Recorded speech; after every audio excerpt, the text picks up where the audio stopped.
Et si les gens mettent la pression sur les gens pour ça, alors là, ça devient plus problématique, on va dire. Oui, c'est ça, c'est plus un choix maintenant qu'une pression. Et c'est ça qui est bien. C'est beau. Voilà, je sais pas si vous avez des choses à rajouter. Après, il y avait plusieurs raisons sur cette pression. Excusez-moi, allez-y. Alors, on a encore quelques minutes, allez-y.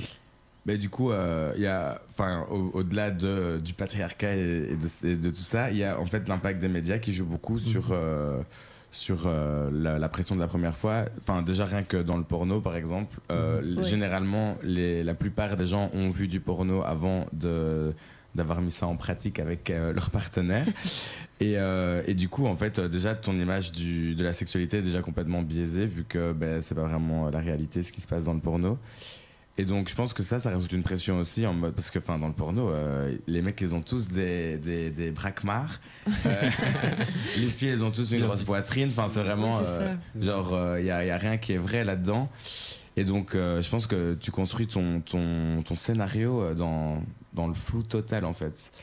Et voilà. Et puis aussi, il y a tout ce qui est dans les films et les séries, les bisous volés dans les films, qui est passé à mon consenti, tous les trucs comme ça.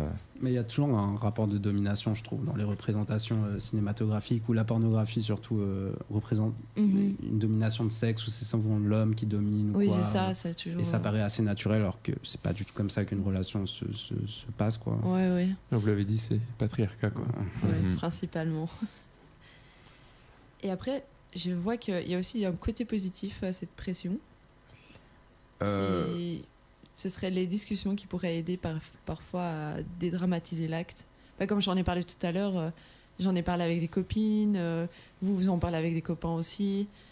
Ça peut aider à moins mettre de pression. Peut-être enlever le mythe de la première fois. C'est hyper important, je trouve. Après, il y a aussi le vécu des gens. Comme tu disais, toi, ta première fois, c'était pas, tu voulais t'en débarrasser. Ah oui, c'est ça. Moi, personnellement, je l'ai hyper bien vécu. Et sur le coup, j'avais pas la notion de c'est ma première fois. Il faut que. Non, j'étais juste sur le moment avec la personne en question. Ouais. Donc, je pense qu'il y a aussi ce mythe de. Il y a des gens pour qui, malheureusement, ça se passe pas hyper bien. Il y a des gens pour qui ça se passe très bien. Il y a des gens où c'est un peu plus nuancé. Oui. Voilà. C'est pas dramatique en soi, quoi. Tout peut.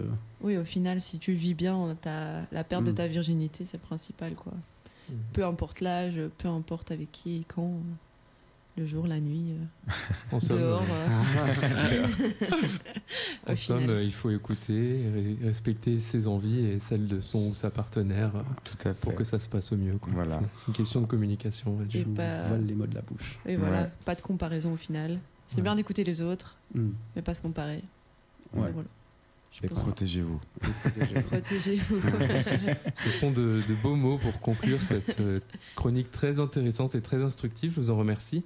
Et on va s'écouter Mamour de O2N et on revient dans quelques minutes. À tout de suite.